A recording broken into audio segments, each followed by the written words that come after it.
بسم الله بسم الله الرحمن الرحيم الحمد لله حمدا كثيرا طيبا مباركا فيه وأفضل الصلاة وأتم التسليم على سيدنا محمد وعلى آله وصحبه أجمعين. السلام عليكم ورحمة الله وبركاته. Je vais éteindre et rallumer pour bien avoir le son. Inch'Allah.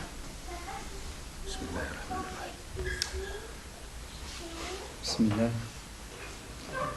Ça n'a pas changé, si. Il est possédé. Il vaut mieux pas.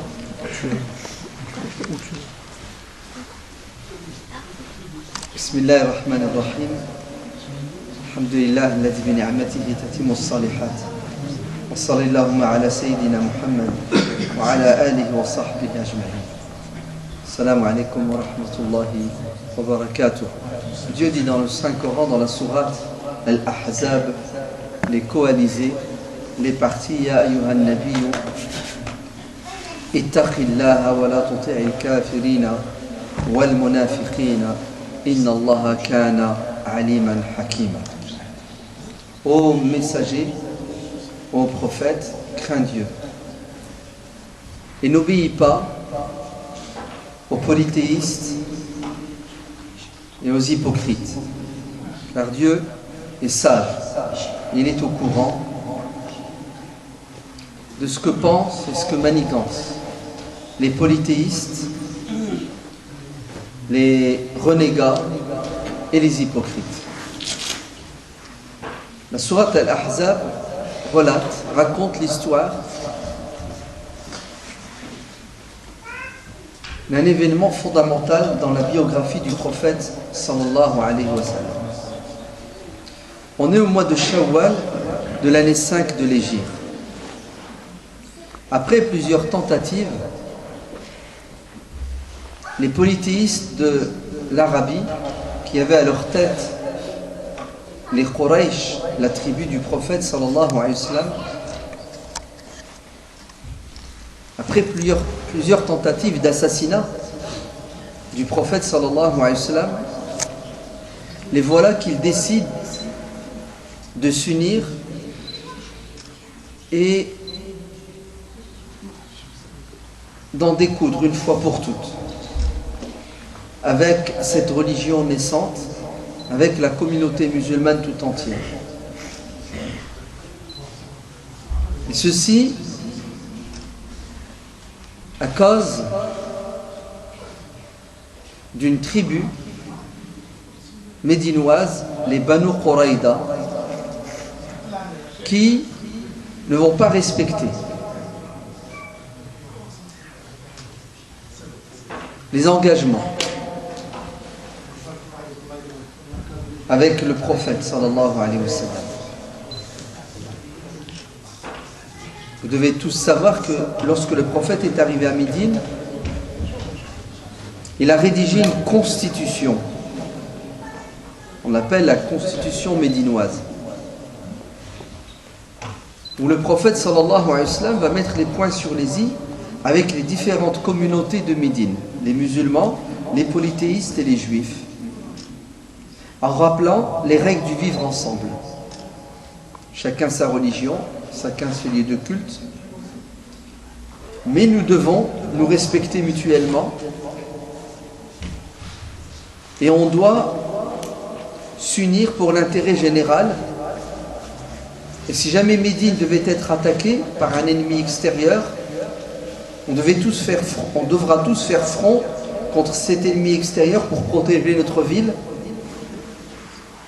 etc., etc. On l'appelle la constitution médinoise, qui garantit les droits et qui rappelle les devoirs de chaque communauté. Malheureusement, certaines tribus médinoises ne vont pas respecter. Et elles vont trahir. Les Banu Nadir, les Banu Qaynuqa. Et voilà que les Banu Quraïda, à leur tour, décident de trahir le messager de Dieu en entrant en contact avec les Qurayshites, les ennemis jurés et déclarés, de l'islam, du messager de l'islam, en leur disant qu'ils étaient prêts, eux, les Banu Quraïda, à s'allier avec les Quraïchites contre le messager de Dieu. Alors qu'ils ont déjà un pacte de non-agression, voire une alliance contre l'ennemi extérieur. Ils vont voir les Ghatafan, une autre tribu arabe très nombreuse et très puissante, et ils leur disent la même chose. Si bien que les Banu Quraïda vont réussir à exciter différentes tribus, à les allier, à les unir contre un ennemi qui s'appelle l'islam, le prophète de l'islam, les musulmans. Et pour la première fois en Arabie, nous avons des coalisés, c'est-à-dire des gens qui s'unissent malgré leurs différences et leurs divergences contre un ennemi commun. Leur projet, c'est de l'éliminer, cet ennemi commun, le faire disparaître, le rayer de la carte politique, même de la carte démographique. Et en quelques mois, plus de 10 000 personnes, on n'a jamais vu une armée aussi nombreuse en Arabie, se dirigent vers Médine pour faire le siège de Médine et exterminer la population musulmane naissante. Tous les habitants de Médine réunis n'atteignent pas les 10 000 soldats arabes, polythéistes, qui vont faire le siège de Médine. Les hommes, les femmes et les enfants sont quelques milliers, et les voilà face à une problématique sans précédent. Une armée 10 fois plus nombreuse, allez, 5 fois plus nombreuse. Comment les arrêter? La situation est catastrophique. Le prophète sallallahu alayhi wa sallam se trouve entre l'enclume et le marteau. Les polythéistes ne peuvent pas attaquer Médine et pénétrer dans la ville par le sud, car le sud est plus ou moins protégé par des forts, des châteaux forts, des forteresses, une forte végétation, des oasis. L'est et l'ouest par des plaines volcaniques rocailleuses. Il n'y a qu'un endroit par lequel les armées ennemies peuvent pénétrer, c'est le nord de Médine. Les services secrets du prophète sallallahu alayhi wa sallam, qui sont au garde à vous 24 heures sur 24, lui transmettent les informations top secrets. Vite, ils ont réussi à s'entendre et à s'unir malgré leurs divergences pour vous faire la peau. Le prophète réunit son QG au quartier général, ses généraux. On fait quoi? Et un de ces hommes, Salman le Perse, Salman le Farisi, va avoir une idée extraordinaire, d'ailleurs qu'il a hérité de sa culture perse. Il dira au messager de Dieu: nous les Perses jadis, quand on devait faire face à une armée hyper nombreuse, qu'est-ce qu'on faisait? On creusait des tranchées pour créer entre nous et cette armée un obstacle naturel pour les empêcher de pénétrer dans la ville. Et cette idée, le prophète sallallahu alayhi wa sallam va l'épouser. Et les musulmans vont se mettre au travail et creuser un fossé de plusieurs kilomètres au nord de Médine pour faire barrage à cette coalition ennemie. Et tout le monde va se mettre au travail. Et le premier qui va leur donner l'exemple, c'est le prophète sallallahu alayhi wa sallam, qui lui-même creuse. Et les musulmans vont vivre presque un mois de tension. La pression est terrible, le froid, conditions atmosphériques, climatiques difficiles, la faim, la peur, le sentiment d'avoir été trahi. Et ils l'ont été par ceux qui étaient censés les soutenir, les aider contre l'ennemi commun, les Banu Quraïda du sud. Bref, Le prophète sallallahu alayhi wa sallam et ses compagnons se répartissent. C'est à peu près 8 kilomètres. Et qu'est-ce qu'ils doivent faire? Ils doivent vite creuser avant que l'ennemi n'arrive. Et en 15 jours, le fossé est creusé. Il fait plusieurs mètres de large et de profondeur. Et d'ailleurs, ils ont rencontré pas mal de difficultés lors des travaux herculiens. L'une des difficultés les plus sensibles, c'était la faim. Oui, ils avaient faim et ils avaient soif. Si bien que les Arabes avaient une coutume, c'est lorsqu'ils avaient très faim, ils se serraient le ventre en mettant des galets. Et les compagnons se plaignaient en disant au messager de Dieu, on est à bout de nos forces. Et le prophète sallallahu alayhi wa sallam de leur montrer que lui-ci, il est à bout de ses forces, puisque si eux, ils se mettent une pierre qu'ils serrent contre leur ventre, lui, il en a deux. Et Jabir ibn Abdillah, un de ses compagnons fidèles, quand il a vu sur le visage du prophète sallallahu alayhi wa sallam la fatigue et la faim, il a demandé la permission, il s'est retiré, il est allé voir son épouse. Il lui a dit, le prophète est à bout de ses forces. Y aurait-il quelque chose à manger? Elle lui a dit, pas grand-chose. Juste à peine de quoi nourrir 3-4 personnes. J'ai un peu de farine, je vais faire du pain, quelques galettes. On a une petite chèvre, prépare-la. Mais ne viens pas avec plus de 3-4 invités. Jabir fait ce qu'il a à faire. Il revient au fossé et il attrape le prophète et il lui dit en silence au messager de Dieu, tu es mon invité avec 2-3 de tes compagnons.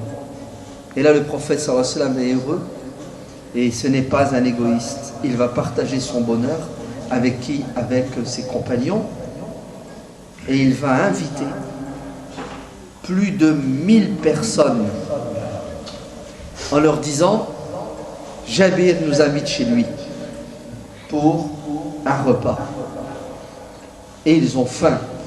Tous les compagnons s'empressent, suivent le prophète, qui suit Jabir, qui accélère le pas pour arriver chez lui avant le prophète pour prévenir sa femme de la catastrophe. Et quand il arrive chez lui en panique, il dit à son épouse, le prophète sallallahu alayhi wa sallam a invité tout le monde. Wallah, c'est pas de ma faute, je lui ai dit, il fallait 3-4 personnes. Elle a dit, ne t'inquiète pas, le prophète sait ce qu'il fait. Vous voyez la confiance, la foi de cette femme. Et le prophète rattrape Jabir, il lui dit, quand ça sera prêt, tu diras à ta femme qu'elle ne touche pas au pain, ni à la marmite, qu'elle me laisse servir. Quand tout fut prêt, le prophète sallallahu alayhi wa sallam lui-même servait les gens. Il prenait le bouillon et la viande, il la posait dans l'assiette, il prenait le pain, il le coupait et il le donnait. Écoutez ce que va dire Jabir. Il a dit pendant des heures, le prophète sallallahu alayhi wa sallam donnait à manger, les gens mangeaient, sortaient, ils étaient remplacés par des autres. Combien était-il? A-t-on dit à Jabir? On était plus de 800, 1000, 1400. Et Jabir jure que rien n'a diminué dans la marmite. Et le pain est resté le même. Au contraire, on croirait que plus il donnait, plus il y en avait. Et à la fin, le prophète s'est assis. Vous remarquerez qu'il a mangé le dernier.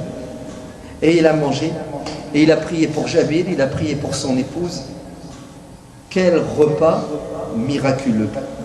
Et ils en avaient besoin. Vite, on retourne au travail. L'ennemi va bientôt arriver. Ils vont rencontrer un autre problème pendant qu'ils creusent le fossé. C'est un rocher. Vous savez qu'ils n'avaient pas de marteau-piqueur à l'époque. C'était des pioches, c'était des masses. Et à un moment donné, ils ne pouvaient plus avancer. Et ils vont appeler qui? Le prophète sallallahu alayhi wa sallam en disant, ô messager de Dieu, il y a un obstacle. Et le messager de Dieu prend la masse et c'est ce qu'il dit. Il donne un coup en disant, Allahu Akbar. Je viens de voir les trésors des Perses entre vos mains. Oui, les Perses. Ctésiphon, El-Madain. Ô et ô musulmans, je vous annonce une bonne nouvelle. Ce n'est pas uniquement que vous allez avoir le dessus sur les Qurayshites et les Ghatafan et tous les Arabes de l'Arabie. Mais si vous patientez, vous persévérez, vous allez avoir le dessus sur vos ennemis qui sont à l'extérieur de l'Arabie, les Perses. Les Perses qui vont avoir les prochaines années des comportements agressifs envers le prophète sallallahu alayhi wa sallam, puisque l'empereur perse va envoyer des émissaires pour arrêter le prophète et le ramener vivant. Et le prophète donne un deuxième coup de masse et à nouveau il dit Allahu Akbar, tout heureux, je viens de voir les trésors des Byzantins tomber entre vos mains. Ces Byzantins eux-mêmes qui, dans quelques mois, dans quelques années, vont déclarer la guerre à l'empire musulman naissant, puisque le prophète devra aller leur faire face lors de la bataille de Tabouk. Allahu Akbar après un troisième coup. Ce n'est pas uniquement le nord, la Perse, le Cham, mais même le sud de l'Arabie, le Yémen. Vient de quoi? Vient d'être pris par la communauté musulmane. Ne croyez pas que c'est la fin. C'est juste pour vous le début de l'avènement de l'islam. Une fois le travail terminé, les tribus arabes arrivent par milliers. Et là, ils sont étonnés. Abu Sufyan, chef de la Mecque, qui est connu pour sa haine et son hostilité envers le prophète alayhi salam, qui est son cousin, est choqué et étonné par cette ruse. Et il dira, ça, ce n'est pas un plan de guerre arabe. Nous les Arabes, on ne se bat pas comme ça. Nous les Arabes, c'est des duels et ensuite du corps à corps. Mais là, ce fossé, c'est de l'intelligence, c'est de la ruse qui vient d'ailleurs. Effectivement, le prophète sallallahu alayhi wa sallam n'avait pas de scrupules, de difficultés à prendre des autres, musulmans ou pas musulmans, ce qu'ils ont de bon et d'utile pour l'intérêt de l'islam. Et d'ailleurs, c'est ce que feront les musulmans après la mort du prophète sallallahu alayhi wa sallam. Ils s'ouvriront sur toutes les civilisations et prendront des autres civilisations, le système administratif, l'administration. Parce que vous savez que l'administration est restée byzantine dans l'ex-empire byzantin, perse dans l'ex-empire perse. Même la langue de l'administration n'était pas l'arabe. Il faut attendre Abdelmalik ibn Marwan, l'Omeyyade, pour que la langue de l'administration de l'empire musulman soit l'arabe, pour que les pièces de monnaie soient des pièces à l'effigie du calife, etc. Les choses vont se faire petit à petit et les musulmans n'ont jamais eu d'allergie, de problème à prendre des autres ce qu'il y a de meilleur. Le dicton islamique dit al-hikmatu, la sagesse, c'est ce que doit rechercher tout croyant là où elle se trouve, il doit la prendre. Lorsqu'ils arrivent, ils vont faire le siège de Médine. Et ce siège va durer à peu près un mois. C'est une guerre des nerfs. Il n'y aura presque pas de morts, moins d'une dizaine. Mais pendant un mois, les musulmans vont vivre des moments très difficiles. Et le Coran décrit l'état psychologique des croyants qui, lorsqu'ils virent les coalisés faire le siège, réagir en disant وَلَمَّا رَأَى الْمُؤْمِنُونَ الْأَحْزَابَ قَالُوا هَذَا مَا وَعَدَنَا اللَّهُ وَرَسُولُهُ وَصَدَقَ اللَّهُ وَرَسُولُهُ. Lorsque les croyants virent les coalisés, ils n'ont pas été déstabilisés. Ils ont dit, on a été avertis. Le prophète, le messager de Dieu, nous a dit depuis longtemps qu'on allait rencontrer des difficultés, qu'on serait éprouvé et que l'épreuve se gère. Un musulman averti en vaut deux et ensuite il doit gérer l'épreuve de manière rationnelle. Une fois que psychologiquement, spirituellement, il est apaisé, il est même au top, puisque Dieu et le prophète nous ont avertis et leurs promesses se réalisent. Alors, ça les a renforcés dans leur foi en Dieu et au prophète. Ils n'ont pas été perturbés ni déstabilisés. En fait, ils n'ont pas été dans la réaction. Ils étaient dans l'action, puisqu'ils se sont préparés à affronter l'ennemi aussi nombreux soient-ils. Quant aux hypocrites et ceux qui sont faibles spirituellement, lorsqu'ils ont vu les coalisés, quelle a été leur réaction? Ma wa'adana Allahu wa rasuluhu illa ghururan. On s'est fait arnaquer par Dieu et par son prophète. Il nous avait promis monts et merveilles. Et voilà qu'aujourd'hui, on est pris entre l'enclume et le marteau. On ne va pas s'en sortir. On est foutu. Subhanallah. Deux postures totalement différentes, opposées. Dû à quoi? Dû à l'éducation. Ceux qui ont été formés, éduqués par le prophète comme il se doit, ont su résister à la pression psychologique. Les hypocrites et ceux qui étaient malades ont été déstabilisés, si bien qu'ils ont douté. Les hypocrites ne croient pas. Les musulmans malades ont fini par être emportés par le doute. Choisissons notre camp. Le siège va durer plusieurs semaines. Ils vont essayer à plusieurs reprises de passer de l'autre côté du fossé. D'ailleurs, le grand Amr ibn Abd al-Wudd, qui était connu en Arabie pour être un chevalier imbattable, va réussir à passer de l'autre côté. Et celui qui va l'arrêter sera Ali ibn Abi Talib, radiyallahu anhu. Vous savez que les femmes jadis, pour faire peur à leurs enfants, quand ils ne voulaient pas dormir, elles leur disaient « Dors, sinon je vais appeler Amr ibn Abd al-Wudd » tellement il était connu pour être un monstre. Et Ali ibn Abi Talib, malgré sa jeunesse, n'était pas effrayé par cet homme, réputé pour être sanguinaire et invincible. Il reviendra victorieux d'un duel sans précédent. En fait, la force, avant qu'elle ne soit physique, elle est d'abord psychologique. Vous entendez? Et ne perd la bataille que celui qui n'est pas prêt psychologiquement et matériellement. Et il y a une vérité dans le Coran qui dit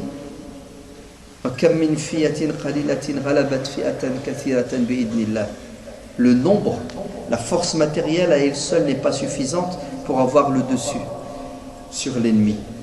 Il faut la dimension matérielle, mais avant il faut surtout la dimension spirituelle, la dimension psychologique, pour pouvoir faire face à un ennemi aussi nombreux soit-il.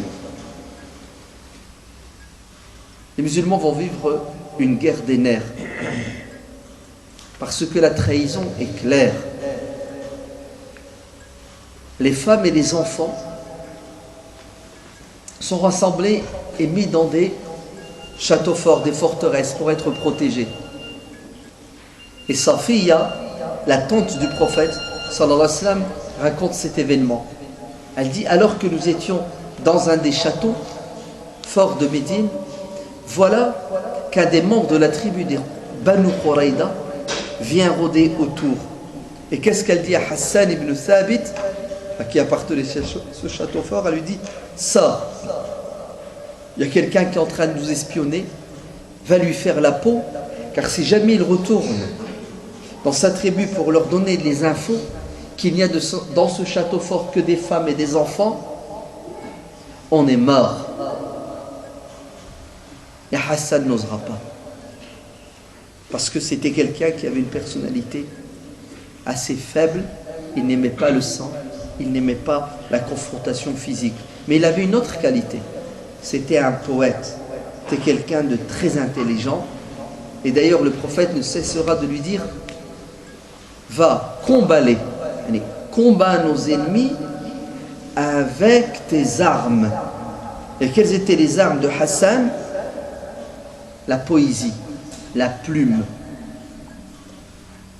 Tu leur fais plus de mal avec tes vers de poésie que les flèches des soldats. En fait, c'était une sorte de guerre médiatique. C'était un journaliste sans précédent qui arrivait à quoi? Qui arrivait à déstabiliser l'ennemi avec ses vers de poésie.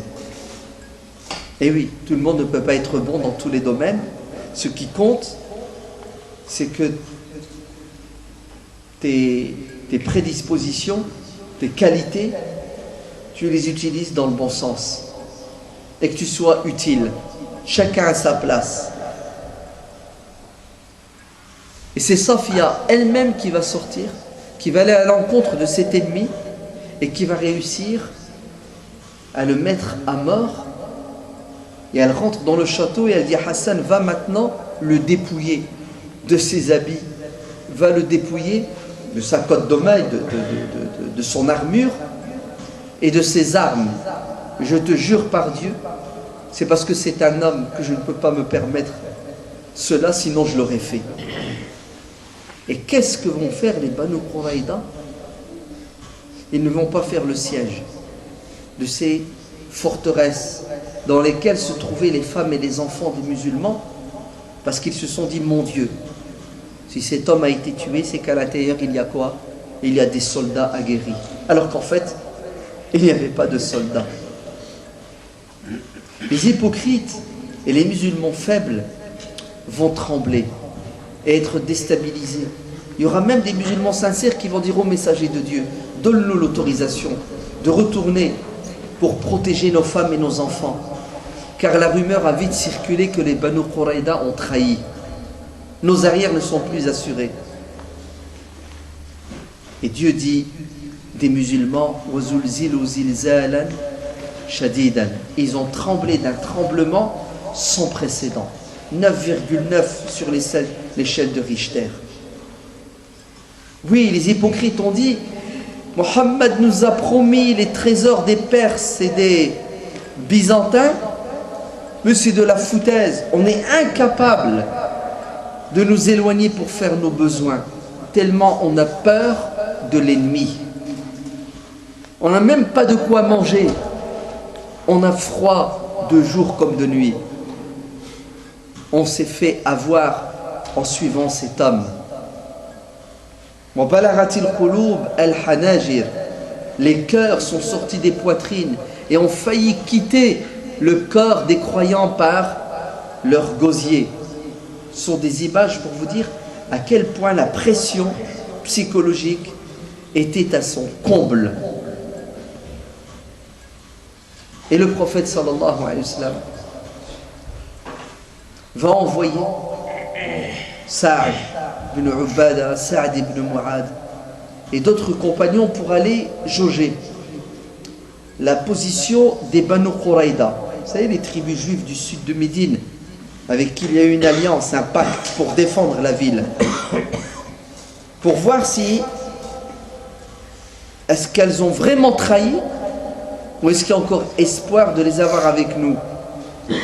Et le prophète dit à ses compagnons, allez prendre la température et si vous êtes sûr, vous avez des infos qu'ils nous ont trahis, vous me faites un signe.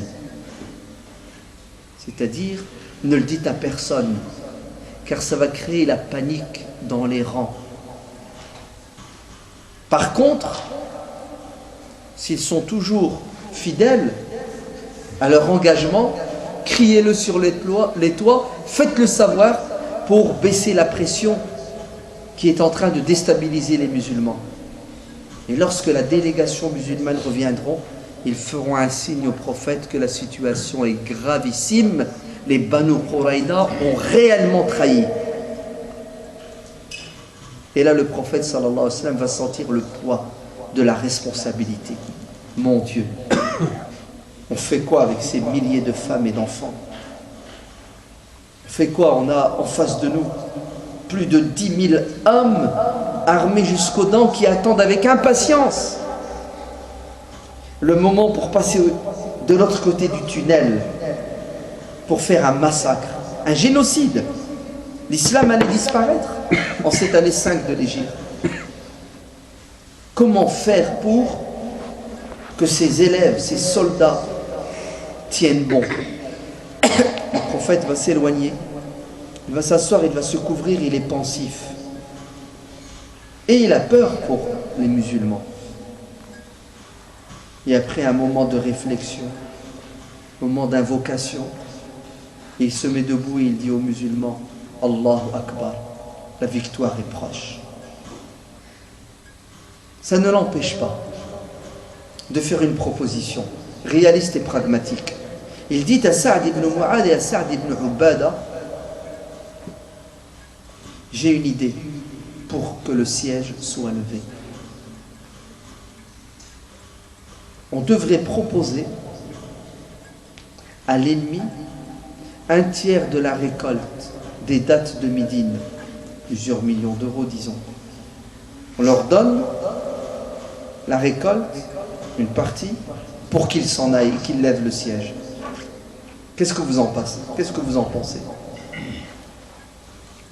Ces deux lieutenants, Sa'd ibn Ubada et Sa'd ibn Mu'adh, lui disent, ô messager de Dieu, si c'est un ordre de Dieu, on se soumet, on obéit.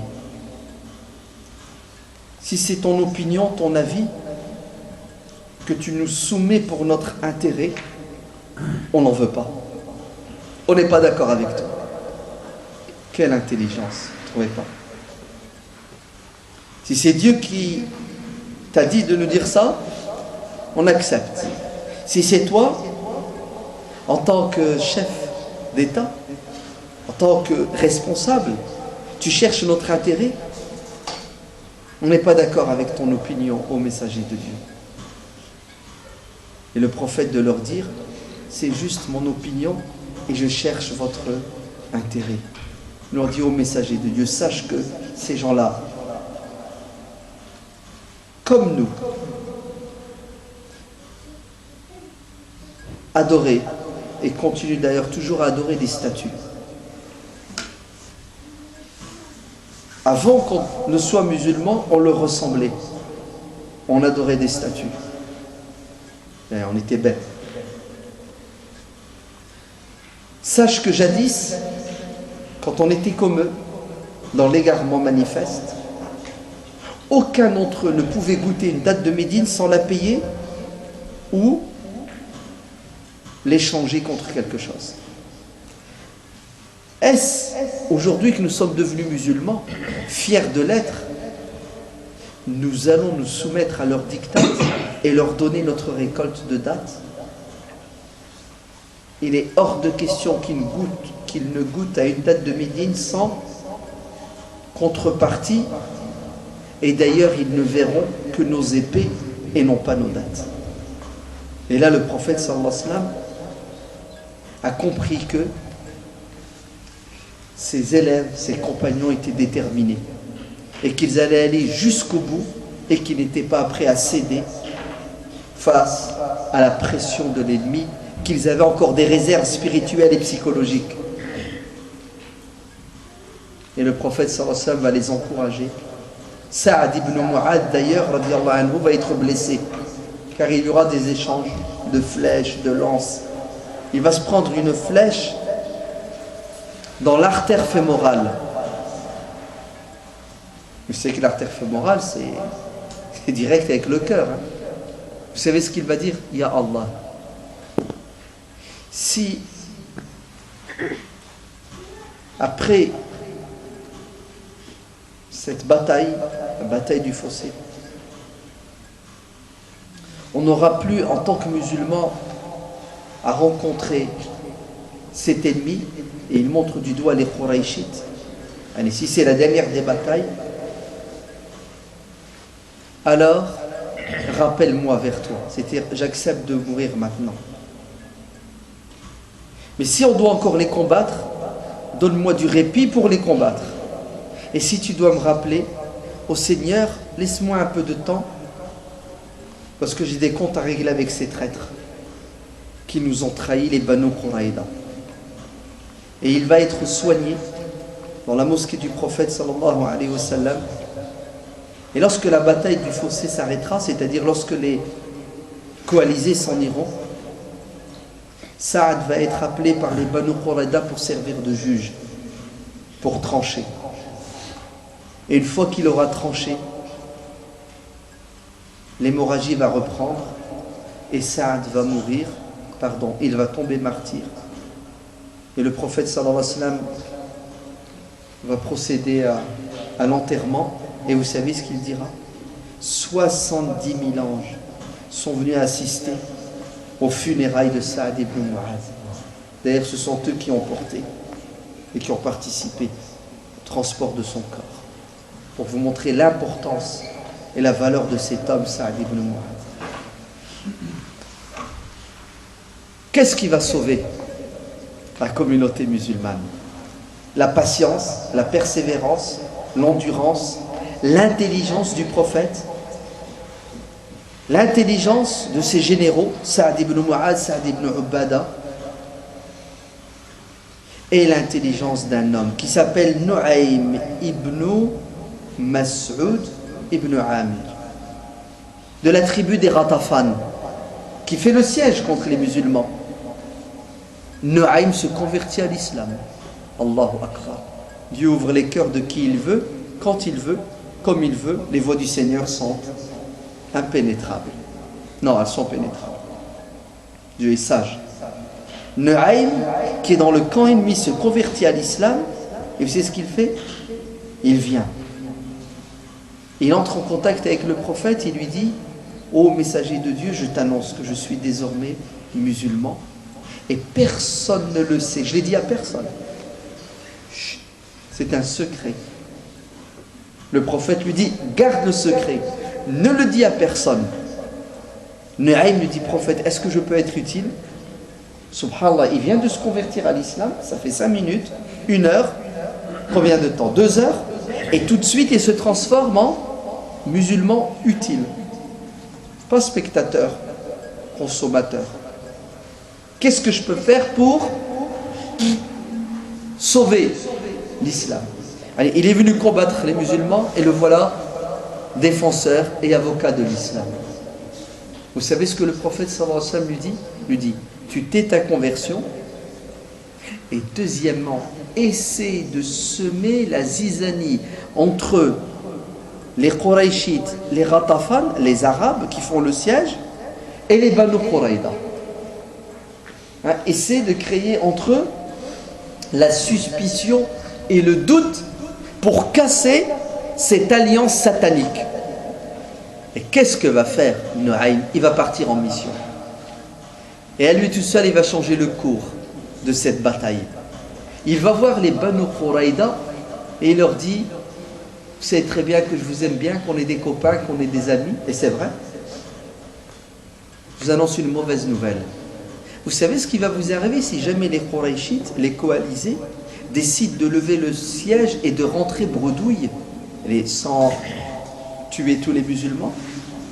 Ben vous allez vous retrouver seul face à Muhammad sallallahu alayhi wa sallam, que vous avez trahi, puisque vous étiez censé vous allier avec lui contre l'ennemi commun.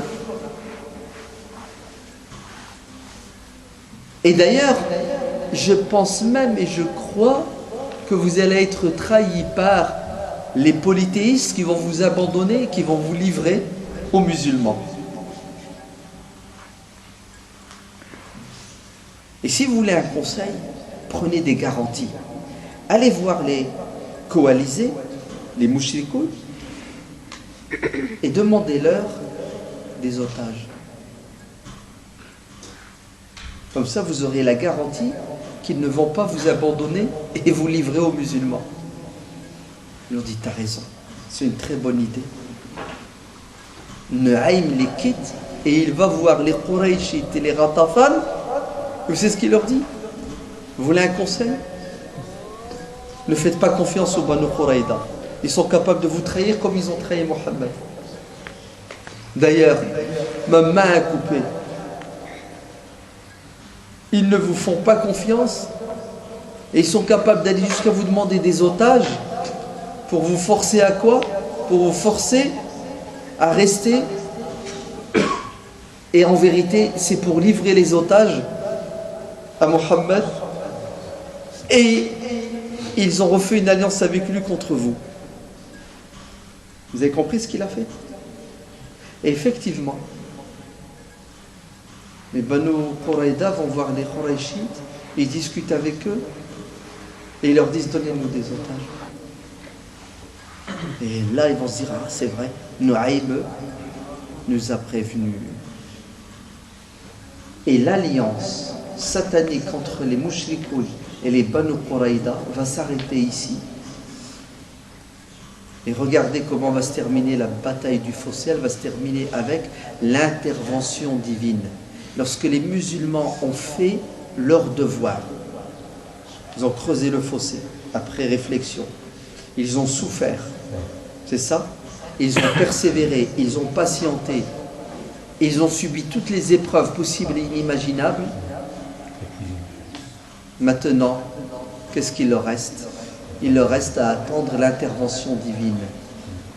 Et Dieu va intervenir en envoyant une tempête qui va lever toutes les tentes, qui va semer la panique et la zizanie dans le camp ennemi. Et il va envoyer des anges qui vont semer la peur dans le cœur. Et le prophète sallallahu alayhi wa sallam d'interpeller ses compagnons en disant: qui parmi vous est prêt à aller faire un tour dans le camp ennemi pour revenir avec les infos? J'ai besoin d'un espion. J'ai besoin de quelqu'un qui va aller me ramener les infos, la température. Qu'est-ce qui se passe chez l'ennemi? Est-ce que vous savez qu'aucun des compagnons n'a levé la main pour se proposer comme... comment on appelle ce genre de personnes qui sont prêts à rentrer dans le camp ennemi avec une chance sur 1000 de revenir vivant? Un kamikaze? Personne. Vous entendez? Même Ali ibn Abi Talib, même Al-Qa'qa' ibn Amr, même Al-Zubayr ibn Awam, même Omar ibn al-Khattab. Tellement les compagnons avaient peur, tellement les compagnons avaient faim, tellement les compagnons étaient fatigués, tellement le poids des nerfs les handicapés. Et le prophète va désigner un de ses compagnons qui s'appelle Hudayfa ibn al-Yaman. Et là, quand tu es choisi par le prophète, un conseil ne refuse pas. Oui, messager de Dieu, je suis à tes services. Va, pénètre dans le camp ennemi, ne te fais pas attraper, tu observes, tu écoutes, tu me ramènes les infos, et si jamais tu croises leur chef Abu Sufyan et que tu es capable de le tuer, ne le fais pas. Tu vas aller en mission juste pour ramener les infos. Et il s'en ira. Et il va revenir avec un compte-rendu qui est clair. Ils sont en panique, ils sont fatigués, ils en ont marre, ils sont à bout de nerfs. C'est-à-dire, comme nous souffrons, ils souffrent comme nous. In takunu ta'lamuna fa innahum ya'lamuna kama ta'lamun. Il y a juste une différence, c'est quoi? C'est wa tarjuna min Allahi ma la yarjun. Allez, vous souffrez, ils souffrent aussi. Vous galérez, ils galèrent. À une différence près fondamentale, c'est que vous, il vous reste Dieu. Eux, ils ont fait le maximum, ils ont tout utilisé et ils sont arrivés face à un mur. On fait quoi? On plie bagage et on rentre chez nous. Attendez, vous allez où?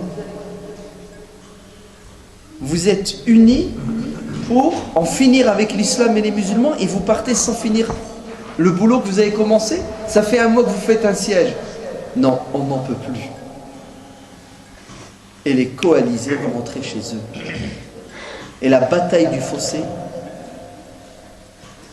est une victoire éclatante avec le minimum de morts.